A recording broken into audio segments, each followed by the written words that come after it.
विधानसभा निवडणुकीमध्ये राष्ट्रवादी काँग्रेस शरद पवार पक्षाची उमेदवारी मिळवून देण्याकरता इच्छुक महिला उमेदवाराकडून 1.5 लाख रुपये घेतले, मात्र तिकीट मिळालं नाही आणि पैसेही परत न दिल्यानं युवक प्रदेश उपाध्यक्ष बालाराजे पाटील यांच्या विरोधात गुन्हा दाखल.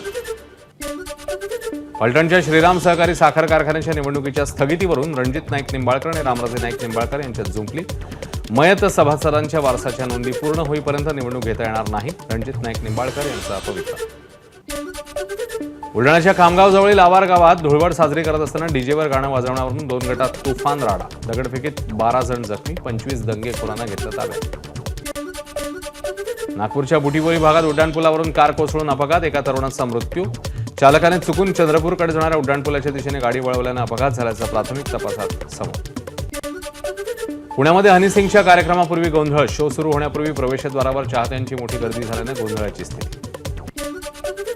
सोन्याच्या तस्करी प्रकरणी अटकेत असलेली कन्नड अभिनेत्री रान्या रावला जामीन देण्यास आर्थिक गुन्ह्याच्या विशेष न्यायालयाचा नकार. रान्या राव न्यायालयीन कोठडीत राहणार. पंजाबमधील अमृतसर इथल्या सुवर्ण मंदिर परिसरात एका व्यक्तीने रॉडने हल्ला करून 5 भाविकांना केलं जखमी.